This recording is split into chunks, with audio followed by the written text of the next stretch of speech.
আসলেন সিদ্দিক আকবর। কি নাম জোরে কাম? একটু জোরে কাম না। সিদ্দিক আকবর বলেন ছোট সাহাবী না বড় সাহাবী? কত বড় সাহাবী, যার ব্যাপারে রাসূল বলছেন আবু বকর দুনিয়ার সমস্ত সাহাবীদের প্রতিদান আমি দুনিয়া দিছি, তোমার প্রতিদান দিবে হাসরের স্বয়ং আল্লাহ। একটু জোরে সুবহানাল্লাহ বলবেন না? তোমার প্রতিদান আল্লাহ দিবে। সিদ্দিক আকবরের সময় বিদায় ওয়া নিহায়া গ্রন্থকার ইমাম ইবনে কাসির রাহমাতুল্লাহ লেখেন যে মদিনার মসজিদের একটু সামনেই এক বৃদ্ধা অন্ধা বাড়ি ছিল, তার কোনো আওলাদ ছিল না। সাইয়েদনা ওমর চিন্তা করল যে মহিলাটার কোনো আওলাদ নাই, সুতরাং মহিলাটার জন্য সারাদিন উজু গোসল করতে পারে, মহিলার বাড়ির পানির টাঙ্কিটা আমি মশ করতে পানিতে নিয়ে পুরাই দেব। তিনি এই নিয়ত করে সকালবেলা বুড়ির বাড়ির পানির টাঙ্কির কাছে গেছেন। গিয়া দেখেন ওমর যাওয়ার আগেই কে যেন বুড়ির বাড়ির পানির টাঙ্কিটা পানিটা পুরাই দিচ্ছে। একটু জোরে সুবহানাল্লাহ বলবেন না? সাইয়েদনা ওমর চিন্তা করলেন আজকে আমার আসলে রুসে কালকে ফজরের আজানের সময় আসবেন, যে কথা সেই কাজ। পরের দিন ফজরের আজানের সময় তিনি আসলেন, এসে দেখেন আজকেও কে যেন উনি আসার আগেই বুড়ির বাড়ির পানির টাঙ্কিটা পুরাই দিচ্ছে। তিনি চিন্তা করলেন আজকে আসতে আমার লেট হয়ে গেছে, কালকে তাহাজ্জুদ পরে বুড়ির বাড়ির পানি টাঙ্কি পুরাবো আগে। এর নিমিত্তে তিনি তাহাজ্জুদের আল্লাহ ওয়াক্ত উঠেই বুড়ির বাড়ির পানি টাঙ্কির কাছে গেলেন। গিয়া দেখেন আজকেও কে যেন বুড়ির বাড়ির পানি টাঙ্কিটা পুরাই দিচ্ছে। ওমর তো সকাল আসলাম পারি নাই, ফজর ওয়াক্ত আসলাম পারি নাই, তাহাজ্জুদের সময় আসলাম পারি নাই, মনে হয় কোনো জিন্নাতের সুযোগটা নিচ্ছে, কালকে পানি দেবো না, রাত জেগে জেগে পাহারা দেবো, কে এই কামটা করতেছে। এর নিমিত্তে সাইয়েদনা ওমর এশার নামাজের পরে ওই বুড়ির বাড়ির রাস্তার পাশে গিয়া পায়চারি করে আল্লাহ জিকির করে পাহারাদারি করে। রাত 12টা যখন মিসকুল্লাহ অতিক্রম করেছে, হঠাৎ করে ওমর তাকায় দেখে মদিনার মসজিদ থেকে একজন বৃদ্ধ মানুষ চাদর গায়ে মস্ক করতে পারিনি, খুঁড়াইয়া খুঁড়াইয়া বুড়ির বাড়ির দিকে যায়।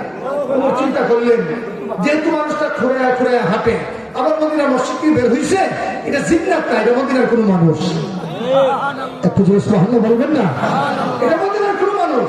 চিন্তা করলেন এই মানুষটাকে দেখতে হবে। আস্তে আস্তে যখন বৃদ্ধ মানুষটা মস্ক করতে পারে, মস্ক হলো আপনার চামড়ার কলসি, আর ওটা এটা প্রসিদ্ধ ছিল, এই চামড়ার কলসি একজন যা একদম বুড়ির বাড়ির সন্নিকটে যখন গেল, সাইয়েদনা ওমর চাদর টান দিলেন, টান দিতে দিবি ভিতর থেকে সিদ্দিক আকবর বেরিয়ে এসেছে। একটু জোরে মহব্বতে বলেন না সুবহানাল্লাহ। সাইয়েদনা ওমর ডাকতে বলেন ও সিদ্দিক আকবর, আমার জন্ম কেন হলো তোমার সময়ে? গারে সুরের নিয়ামত তুমি ভক্ষণ করেছো, আল্লাহর নবীর খাস তাওয়াজ্জুটা তোমার, কোন ইবাদতের প্রতিযোগিতায় তোমাকে আমি ক্রস করতে পারি নাই। আজ 3 দিন যাবত বুড়ির বাড়ির পানির টাঙ্কিটা পোড়ানোর জন্য আমি চেষ্টা করছিলাম, সেই জায়গায় তোমার সঙ্গে পারি নাই। বলো সিদ্দিক আমার তোমার সময় আমার জন্মটা কেমন কেন হলো? সিদ্দিক আকবর ডাকতে বলেন ভাই ওমর শোনো শোনো শোনো, নবীর পরে খেলাফতের দায়িত্ব আমার, আমি আমিরুল মুমিনিন, আমি খলিফাতুর রাসূল। সুতরাং ওমর আল্লাহর আদালতে বুড়ির বাড়ির পানির টাঙ্কি নিয়ে তোমার প্রশ্ন করবে না, আল্লাহ পাক আমাকে করবেন। এজন্য তাহাজ্জুদ ওয়াক্ত শুরু হওয়ার আগেই আমি আবু বকর আল্লাহর আদালত থেকে বাঁচার জন্যই বৃদ্ধ বয়সে মস্কবর্তী পানি নিয়ে বুড়ির বাড়ির পানির টাঙ্কিটা পুরাই দেয়, যেন বুড়ির ব্যাপারে আল্লাহর আদালতে জবাব দিতে না হয়। সুন্দর রাষ্ট্র ব্যবস্থার চিত্র যে বস্তুর মাধ্যমে আমরা পেয়েছি তার নাম কোরআন। বলবে তার নাম কি? এই যুবকরা আবার তোমাদেরকে আমি জিজ্ঞাসা করি, আল্লাহর কোরআন পার্লামেন্টে আসার দরকার আছে না নাই? আলোচনা আছে না নাই?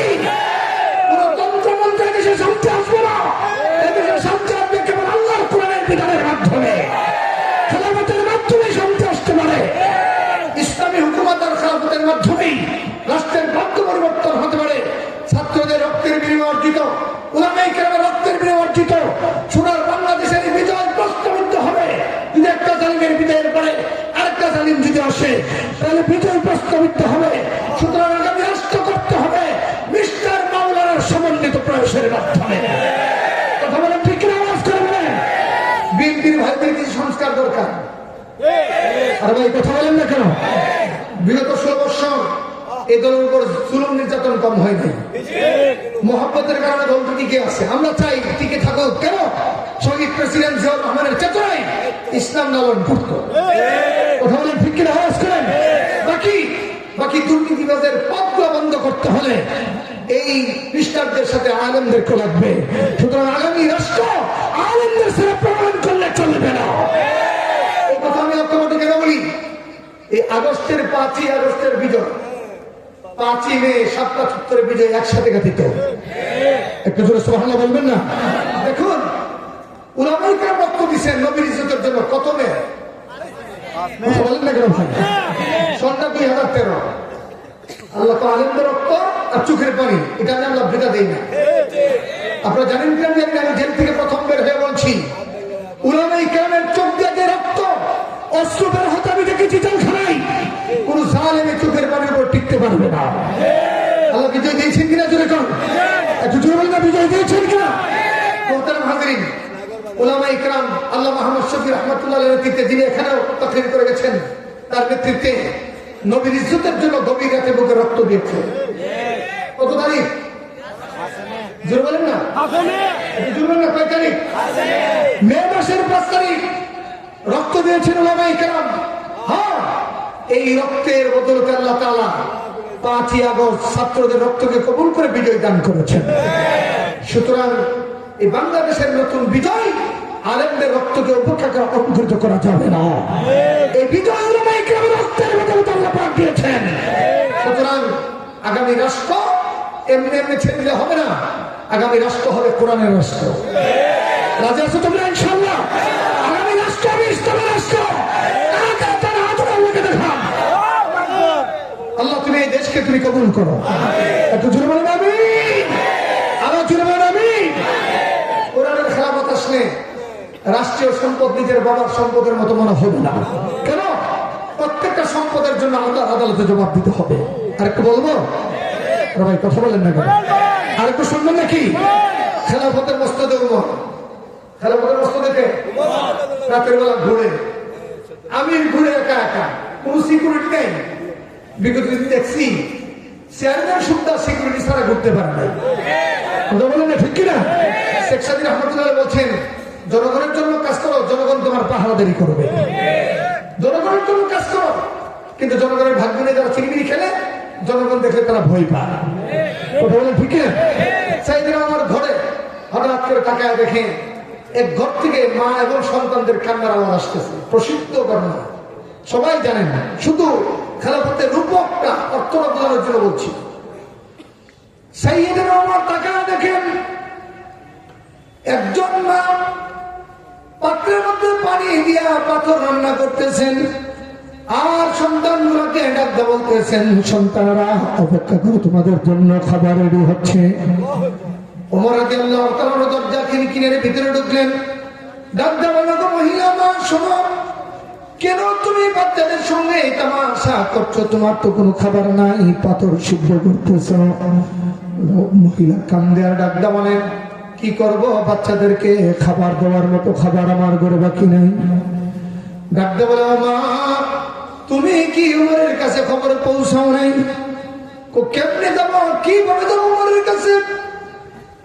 হযরত উমর ডাকতে বললেন, মা একটু অপেক্ষা করো, কিছুক্ষণ পরে তোমার খাবারের জন্য ব্যবস্থা করতেছি। গোডাউনে গেলেন, গিয়া যিনি খাদেম তাকে ডাকতে বললেন, ওরে খাদেম, তাড়াতাড়ি বাইতুল মালের বস্তা আমার মাথায় উঠায়া দে।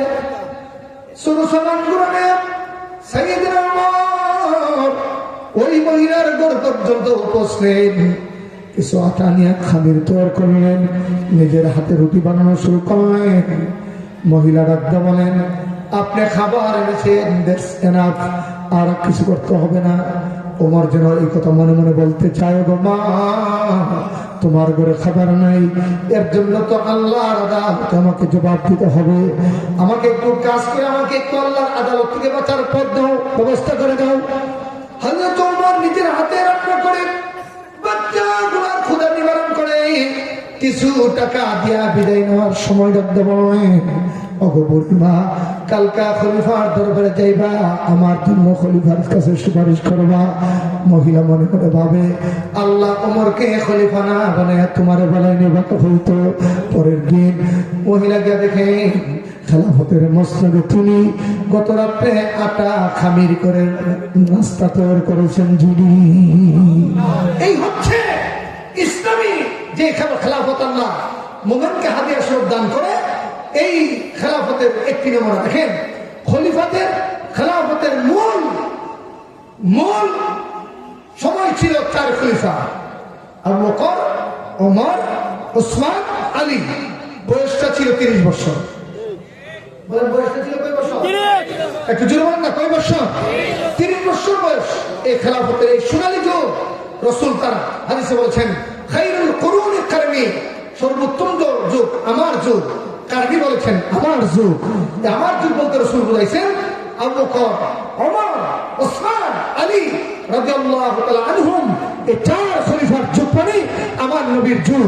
এখানে একটি মাসআলা বলে দিই, রাসূল বলেছেন আলাইকুম বিসুন্নতি ওয়া সুন্নাতিল খুলাফাইর রাশিদিন আল মাহদিয়িন। রাসূল বলেন উম্মতেরা মুক্তি পেতে চাও, হেদায়েত পেতে চাও, আমি নবীর সুন্নতের পাশাপাশি 4 খলিফার সুন্নতকে মেনে যাও, হেদায়েতের রাস্তা আল্লাহ তোমাদেরকে দেখায় দেবে। তাই বলেন খলিফাদের সুন্নাত নবীর সুন্নাত। বলেন খলিফাদের সুন্নাত, সবাই বলেন 4 খলিফার সুন্নাত আর নবীর সুন্নাত মিলে একাকার। কিন্তু এই 4 খলিফার সুন্নতের আমলকে যারা বেদাতি বলে, তারা আসলে হাদিসই বুঝে না। আমাদের বাংলাদেশে একটা ভ্রান্ত দল আছে আহলে হাদিস। আরে ভাই কথা বলেন না কেন? দেখেন বক্তৃতা বকে আহলে হাদিস পৃথিবীতে নাই। আহলে হাদিস বলতে ইমাম বুখারী, আহলে হাদিস বলতে ইমাম মুসলিম, আহলে হাদিস বলতে ইমাম আবু দাউদ, আহলে হাদিস বলতে ইমাম তিরমিজি, আহলে হাদিস বলতে ইমাম নাসাই, আহলে হাদিস বলতে এইরকম তিরমিজির ইমাম যারা প্রসিদ্ধ হাদিস গ্রন্থগুলা লক্ষ লক্ষ হাদিস ইনভেস্টিগেশন করে জাতিকে সহিহ হাদিসের কিতাব প্রেজেন্ট করে দিয়েছেন, তারা হচ্ছে সত্যিকার আহলে হাদিস। বর্তমান যারা আহলে হাদিস বলে উম্মতের মধ্যে ফেরকা সৃষ্টি করে, তারা আহলে হাদিস নামে ধোঁকাবাজ। যেমন তাদের একটা কথা বলবো, আরে ভাই কথা বলেন না কেন? তাদের একটা কথা বলবো নাকি? যেমন তারা বলে আমরা মাযহাব মানি না, সরাসরি নবী মানি, কোরআন মানি, বলি কিনা? আরে ভাই কথা বলেন। মানে ইসলাম একটা 4 মাযহাব মানবো কেন? দেখেন কৌশলের প্রশ্ন আপনাদের হাত ঠিকই তো। ইসলাম একটা 4টা মাযহাব তুলে দিত। আল্লাহ রাসূল তাসিমু বিহাবিল্লাহি জামিআ ওয়া লা তাফাররাকু। রাসূল বলেছেন ঐক্যবদ্ধতা হলো শক্তি। তো আমরা তার একটা ভাগ কেন হবো? এখন তো কোরআন মানি, হাদিস মানি, কোনো অসুবিধা নেই। সুন্দর, একেবারে সূর্যের মতো স্পষ্ট তাদের প্রশ্ন। কিন্তু এই প্রশ্নের আড়ালে যে ষড়যন্ত্র, এটা বুঝাই দিই। আহলে হাদিসের গ্রুপ হলো 19টা।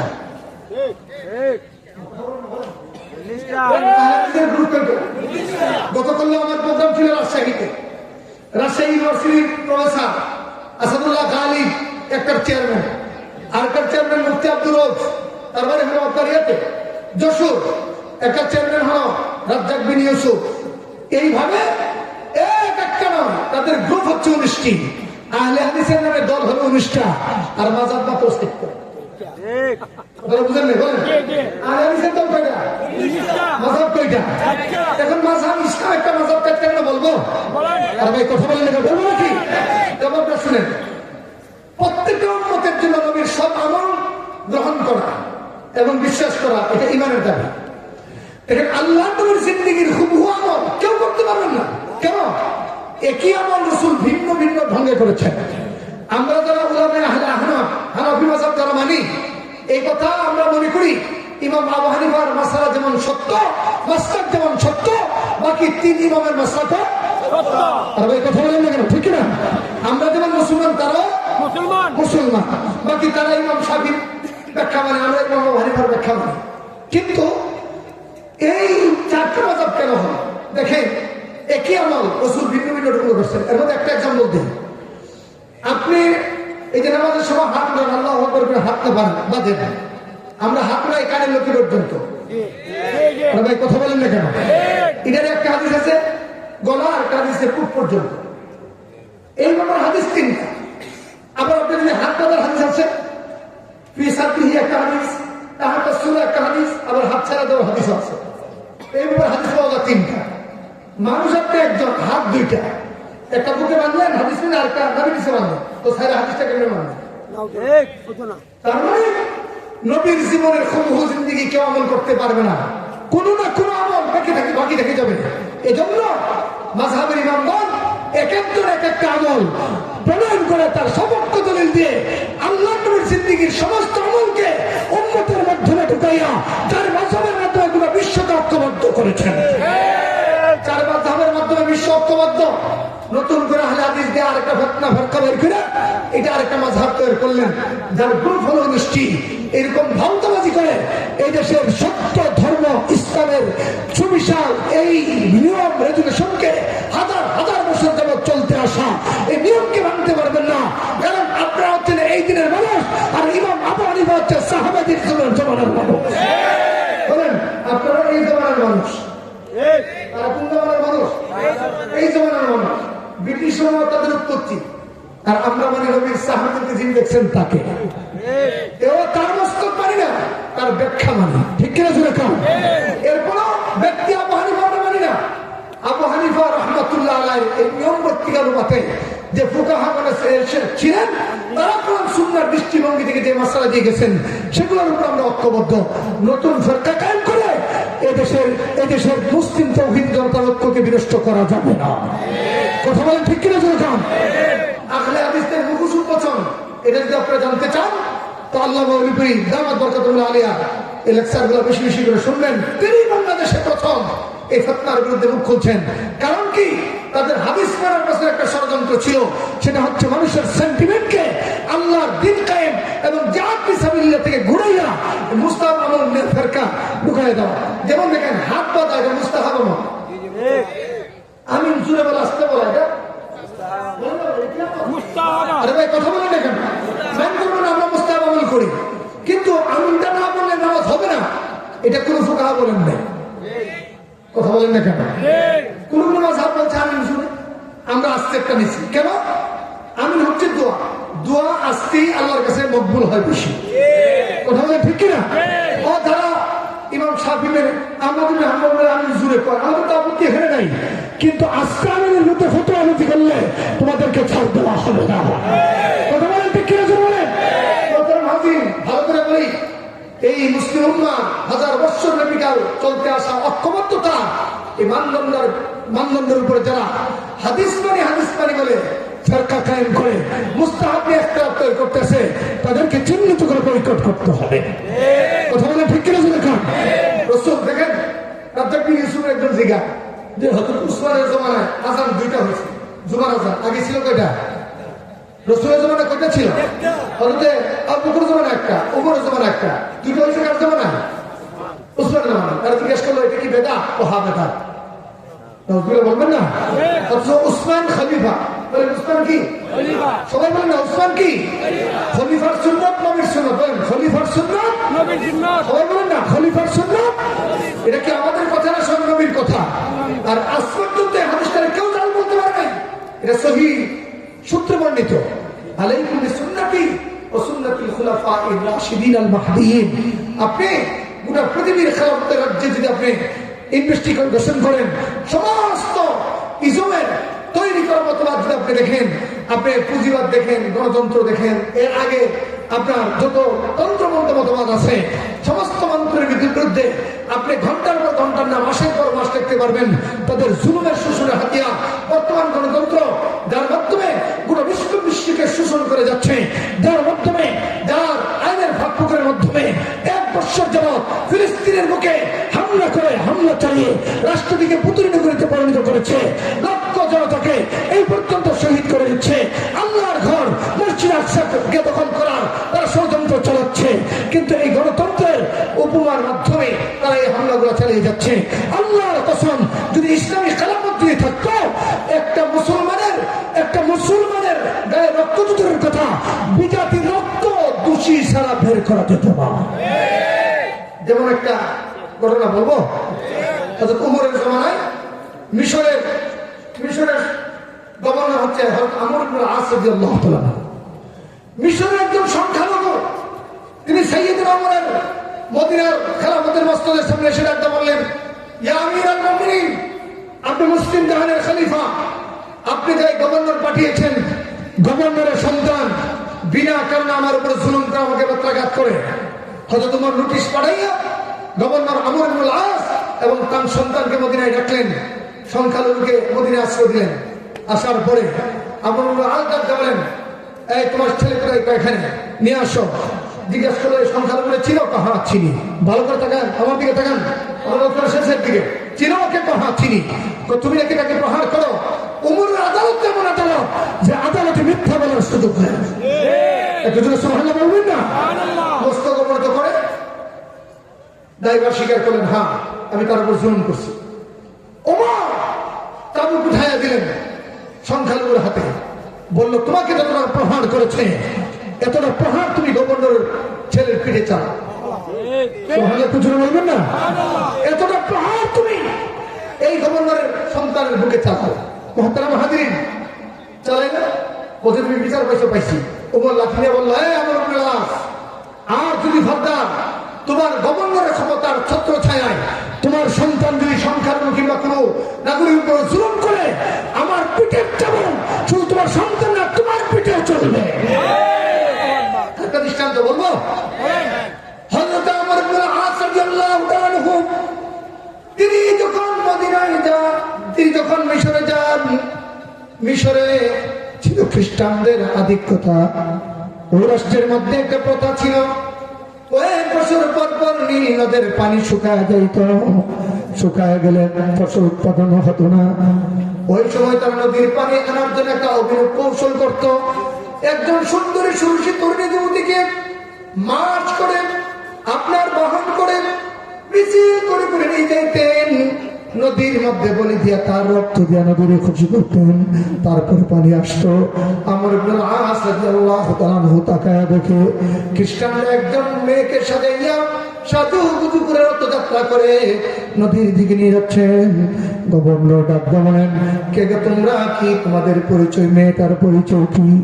ওই খ্রিস্টান মানুষগুলো ডাকতে বললেন, ও গভর্নর আমর ইবনুল আস, আমাদের রাষ্ট্রের নিয়ম হলো যদি রাষ্ট্রের এই অবস্থায় যদি পানি নিম্নকে পানি শুকায় যায়, আমরা নিম্নকে খুশি করার জন্য একজন সুন্দরী তরুণী কুমারী নারীর রক্ত দিলে নদী খুশি হয়ে যায়, আবার নদীর পানি প্রবাহিত হয়। সুতরাং নদীর পানি শুকিয়ে গেছে, ফসল উৎপাদন বন্ধ, এই ফসল উৎপাদন ব্যাহত হচ্ছে। ফসল উৎপাদন বাড়ানোর জন্য আমরা কুমারীকে জবাই করতে নিয়ে যাচ্ছি। আমর ইবনুল আস ডাকতে বলল, এতদিন ছিল তোমাদের কুফরি শাসন, এখন মিশরের মধ্যে কুফরি শাসন নাই, এখন মিশরের মধ্যে আছে আল্লাহর কোরআনের শাসন। সুতরাং তোমার আমাদের খলিফা সাইয়েদনা ওমর সিদ্ধান্ত দিব, সংখ্যালঘু নারী তারা জবাই করা যাবে কিনা, এইভাবে নদীর পানি আনা যাবে কিনা, এই সিদ্ধান্ত আসার আগ পর্যন্ত তোমাদেরকে অপেক্ষা করতে হবে। খ্রিস্টানরা বাধ্য বলে, গভর্নর পানি নাই, ফসল উৎপাদন হচ্ছে না, দেরি সহ্য হবে না, আমাকে এতটুকু সুযোগ দাও, মদিনা স্টেটের সঙ্গে যোগাযোগ করবো, রেজাল্ট জবাব আসলেই তার ফয়সালা হবে। হযরতে আমর ইবনে আস রাদিয়াল্লাহু তাআলা আনহু মিশরের চিত্রকে দেখে সাইয়েদনা ওমর ফারুকের কাছে মদিনায় চিঠি পাঠালেন। এই চিঠির উল্টা পৃষ্ঠেই গভর্নরকে চিঠির জবাব লিখলেন, ও গভর্নর, একজন সংখ্যালঘু নারীর জীবন বাঁচানোর জন্য আমার খলিফার পক্ষ থেকে প্রথমে তোমাকে ধন্যবাদ জানাই। একটু জোরে বলবেন না সুবহানাল্লাহ? বিগত জুলুমের সময় দেখছি কুত্তার জীবনের গ্যারান্টি আছে, আলেম ওলামা মুসলমানদের জীবনের গ্যারান্টি ছিল না। তাদের মুখে যখন মানবাধিকারের কথা শুনতাম তখন শয়তান মুস্কি মুস্কি হাসতো। কথা বলেন ঠিক কিনা? আওয়াজ করবেন। মানবাধিকারের কথা যদি বলতে চান, কোরআনের শাসনের বিকল্প আর কোন শাসন হতে পারে না। হ্যাঁ, এটাই বাস্তবতা, এটাই চূড়ান্ত কথা। সাইয়েদনা ওমর বললেন যে আমি একটা চিরিকুট রেখে দিলাম নদীর, এই চিরিকুটটা নদীর বুকে দিবা, আল্লাহর পক্ষ থেকে পানির ব্যবস্থা হবে। ইসলামী খেলাফতের দিনে আমি তার কথা নদীর পানিও শুনে, একটু জোরে বলবেন না সুবহানাল্লাহ? তার কথা নদীর পানিও শুনে। আল্লাহ ইকবাল বলে, আই মোতি গাছলা তু ভি পৌঁছানতে হামকো বাহরে জুলমতে ঘুরে দৌড়া দি হামনে।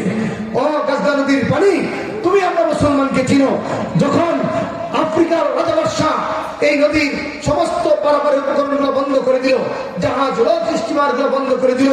মুসলমান সুলতানরা সাদ বিন আবি ওয়াক্কাসের নেতৃত্বে যখন আসতেছিল, তারা যখন নদী পারাপারের উপকরণ পাচ্ছিল না, ওমা রমাইতা ইয রমাইতা ওয়ালাকিন্নাল্লাহ রামা বিসমিল্লাহির রহমানির রহিম বলে ৬০,০০০ নবীর সাহাবী ইসলামের আদর্শ পতাকা জন্ডাবাহী মর্তে মুজাহিদ এই নদীর পানি তোমাকে জমিনের পৃষ্ঠ বানাইয়া তোমার পানির উপরে গুড়ার দাবায় পায়ের দাবায় দিয়া নদীর ওই পার পর্যন্ত পৌঁছে গিয়েছে। আমরা সেই মুসলমান। এটা মুসলমানের ঐতিহ্য, মুসলমানের ঐতিহ্য। সাইয়েদনা ওমরের চিঠি করে আসছে, খ্রিস্টানদেরকে রাখায় বলবেন তোমাদের পানির ফয়সালা হয়ে গেছে। একটু জোরে সুবহানাল্লাহ বলবেন না? তোমাদের পানির ফয়সালা হয়ে গেছে। কেমনে? সাইয়েদনা ওমর নদীর বুকে চিঠি রাখছে, খ্রিস্টান নেতারা এটা বলি কথা আমাদের সাথে বলতবাজি করেন। মানুষের চিঠি আবার নদীর ভাষা বুঝে নাকি? আমার এটা জ্যান্ত হাতের চিঠি না, এটা সাইয়েদনা ওমরের চিঠি। চিঠির মধ্যে কি লেখা ছিল? লেখা ছিল, হে নদী, বর্বর্ষণ যুবক, হে নদী, তুমি যদি আল্লাহর হুকুমে প্রবাহিত হও তাহলে আমার চিঠি পাওয়ার সাথে সাথে আল্লাহর হুকুমে প্রবাহিত হবা। আর তুমি যদি নিজের ইচ্ছায় প্রবাহিত হও, তোমার মতো নদীর পানি আমার আসতে দরকার নাই। একটু জোরে সুবহানাল্লাহ বলবেন না? আপনাদেরকে জিজ্ঞাসা করি, এমন একটা নদীর ইতিহাস সিলেটে আসেনি? একটু জোরে বলেন না? সিলেটের এই নদী, সুরমা নদী, যিনি পাড়ি দিয়েছিলেন, তার কণ্ঠে একটি হাতিয়ার ছিল। হাতিয়ারটা হলো আল্লাহু আকবার। একটু জোরে বলেন, হাতিয়ারটা কি ছিল? একটু জোরে বলেন, হাতিয়ারটা কি ছিল? শেষের দিকে দু চারটা কথা বলি, ওনাদের দিয়ে যাবো। আমার দিকে তাকান। এই হাতিয়ার হচ্ছে সিলেটের হাতিয়ার, ইমানদারদের হাতিয়ার। এই হাতিয়ার হচ্ছে বাংলাদেশের ১৬ কোটি মুমিনের হাতিয়ার। আর এই হাতিয়ারের মাধ্যমেই বাংলাদেশের পার্লামেন্টে ইনশাআল্লাহ কোরআনের শাসন জারি হবে। রাজি আছে তো তোমরা ইনশাআল্লাহ? খ্রিস্টান নেতাদেরকে নিয়ে আবদুল্লাহ আস সাইয়েদনা ওমরের চিঠি রাখলেন। উপরে আসতে দিনই এই যে চিঠি আসার পরে পানি আসলো, সবাই ফেল ফেল করে তাকিয়ে রইল। অনেক খ্রিস্টান কলমা পরে মুসলমান হলো। ওই যে নীল নদী পানি আসছে অদ্যাবধি ১৪০০ বছর, আজ পর্যন্ত একদিনের জন্য নীল নদ শুকায় নাই। এটা ইসলামী খেলাফতের প্রভাব। সুবহানাল্লাহ জোরে বলবেন না? এবার শেষের কথা শুনেন। ১, আল্লাহ পাক তোমাদেরকে রাজ্য দান করবে। ২, আল্লাহ পাক তোমাদের ধর্মকে বিজয় দান করবেন। ৩, আল্লাহ পাক সমাজে তোমাদেরকে নিরাপত্তা দান করবেন। শর্ত হলো কয়টা? একটু জোরে বলেন না, কয়টা? নাম্বার ১, ইবাদত হবে কার? একটু জোরে কোন আওয়াজ করে বলেন। আর যে আল্লাহর ইবাদত হবে তার কোনো শরীক নাই। একটু জোরে, তার কোনো শরীক নাই। এখানে দুইটা কথা শুনেন। ইয়্যাকা না'বুদু ওয়া ইয়্যাকা নাস্তাঈন ফালইয়াবুদু রাব্ব হাযাল বাইত ইয়া আইয়ুহান নাস উবুদু রাব্বাকুমুল্লাযী খালাকাকুম ওয়াল্লাযীনা মিন ক্বাবলিকুম লাআল্লাকুম তাত্তাকুন। কোরআনে বারবার ইবাদতের নির্দেশনা যত জায়গায় এসেছে, তত জায়গায় যে মালিকের নাম এসেছে তিনি কে? আল্লাহ। একটু জোরে বলেন, তিনি কে? বলেন, ইবাদতের একমাত্র মালিক কে? আল্লাহ। আর এই যেই মালিকের ইবাদত, এই মালিকের একটা পরিচয়, তার কোনো শরীক নাই। একটু জোরে বলেন, তার কোনো শরীক নাই। একটি কথা বলি, আমি শেষ করি। বাংলাদেশের শাহজালাল রহমাতুল্লাহ আলাইহি তার ৩৬০ জন সফর সঙ্গী যারা এই দেশে কালেমার ঝান্ডা উত্তোলন করেছেন, তারা প্রত্যেকে ছিলেন শিরকের বিরুদ্ধে, তাওহীদের পক্ষে। তারা মুক্তির অস্তিত্বকে ম্লান করে বাংলাদেশে তাওহীদের ঝান্ডাকে উত্তোলন করেছেন। কিন্তু কালের বিবর্তনে কিছু ভণ্ডরা, কিছু মূর্তি পূজার দোসররা ইসলামের লেবেল লাগায়া সুন্নিয়তের নামের অন্তরালে এই প্রত্যেকটা আল্লাহওয়ালার মাজারকে এক একটা শিরকের আড্ডাখানায় রূপান্তরিত করেছে। আর তাদেরকে যারা সিকিউরিটি করতেছে তারা হচ্ছে তাহেরি বাবা, মিশিরাইতে বলো না, বসেন বসেন, আর কাছে জাহাঙ্গীর বাংলা, আর একটা কি বাংলা সিলিকন ওদিকে ফানিতে নামছে। ওরা নবীর প্রেম জাগ্রত হয় রবিউল আউয়াল মাসে। আর ভাই কথা বলেন ঠিক কিনা? একদিন মিছিল করে নবীরে তারা খুশি করতে চায়, অথচ নবীর মহব্বত একদিনের জন্য না, সারা জীবনের জন্য। বলেন, যে মিছিলটা তারা কায়েম করতে চায়, এই মিছিল নবীর তরিকায় নাই, সাহাবীদের তরিকা নাই, কোরআনের সালার সাথে নাই। এই মিছিলের আবিষ্কার হচ্ছে পাকিস্তানে। এই মিছিল কোন জায়গা? পাকিস্তান মার্কা ইসলাম আমরা চাই না, মদিনা মার্কা ইসলাম চাই। বলেন, কোন মার্কা ইসলাম চাই? একটি কথা স্পষ্ট মনে রাখেন, বর্তমান বাংলাদেশে ঐক্যবদ্ধ ইসলামী আন্দোলনের দাবি হচ্ছে। আল্লাহ পরিষদ দামাত বরকাতুহুল আলিয়া তিনি বলে দিয়েছেন, সব ধরনের ফরকার সাথে, বাতিল ফরকার সাথে নিয়ে হকের ঝান্ডা মেরা তোমরা ঐক্যবদ্ধ হও, কোন বাতিলের সাথে ঐক্যবদ্ধ হওয়া যাবে না। যে ঐক্যবদ্ধ আমাকে শিরিক পর্যন্ত নিয়ে ঠেকাবে, যে ঐক্যবদ্ধ আমার নবীর দুঃস্বরূপ পর্যন্ত নিয়ে ঠেকাবে, যে ঐক্যবদ্ধতা সাহাবায়ে কেরামের আদালতের মুলাকাত আসবে, এই ঐক্যবদ্ধতা আমরা চাই না। আমরা চাই মদিনার সাহাবায়ে কেরামের নমুনার ঐক্যবদ্ধতা। কথা বলেন ঠিক কিনা চলবে? এর মধ্যে একটা হলো এই রাষ্ট্রে কায়েম হবে আল্লাহর ইবাদত। বলেন ইবাদত হবে কার? বলেন ইবাদত হবে কার? আর এই আল্লাহর কোন শরীক? বলেন কোন মাজারে সেজদাতে আল্লাহর সাথে শরীক করা? কোন নবীকে হাজির নাজির আলিমুল গায়ব বলে আল্লাহর শানের সাথে শরীক করা যাবে? নবীকে আল্লাহর জাতি নূর বলে আল্লাহর সাথে শরীক করা যাবে না। তাইলে আল্লাহ তিন নিয়ামত থেকে বঞ্চিত করবেন। আমি বিশ্বাস করি বাংলাদেশের সমস্ত মানুষ যদি মুসলমানদের আল্লাহর ইবাদত করে এবং শিরিক মুক্ত জিন্দেগি যাপন করে, আল্লাহর ওয়াদা বাংলাদেশের খেলাফতের রাজ্য দিবেন কে? আমাদের দায়িত্ব ইবাদত কায়েম করা কার? দুই নম্বর হচ্ছে আল্লাহর তাওহীদের ঝান্ডাবাহীকে উঁচু করে ধরে রাখা। আজকের তাফসীরের খোলাসা কথা, আমরা আল্লাহর খেলাফত চাই, বাকি আল্লাহর ইবাদত আর শিরিক মুক্ত জিন্দেগির মাধ্যমে। আল্লাহ আমাদেরকে মানার বোঝার তৌফিক দান করুন। সবাই রাজি আছেন তো ইনশাআল্লাহ? আর বাকি আছে আর কয়দিন? বলেন না, কয়দিন বাকি আছে? দেশের বিখ্যাত বিখ্যাত উলামায়ে কেরাম মুফাসসিরগণ এক একদিন তাফসীর করবেন, আপনারা সবাই থাকবেন। আমার হাত ভাঙা, আমি অসুস্থ দেখতেছেন, এরপরে লম্বা আলোচনা আপনাদের সামনে করলাম। দোয়া করবেন যেন আল্লাহ পাক এই সূরা নূরের যে তিনটা নিয়ামতের কথা মুমিনের জন্য ওয়াদা করছেন, আল্লাহ যেন অচিরেই বাংলাদেশের মুসলমানকে নিয়ামত দান করেন। সুবহান রাব্বিকা রাব্বিল ইজ্জাতি আম্মা ইয়াসিফুন ওয়া সালামুন আলাল মুরসালিন আলহামদুলিল্লাহি রাব্বিল আলামিন। সবাই দোয়া করে যাবেন না? কি চলে যাচ্ছে কেন?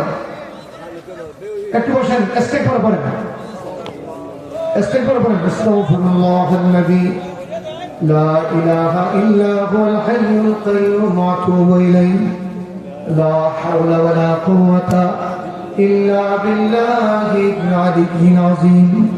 আলহামদুলিল্লাহি রাব্বিল আলামিন ওয়াস সালাতু ওয়াস সালামু আলা রাসূলিহিল কারীম ওয়া আলিহি ওয়া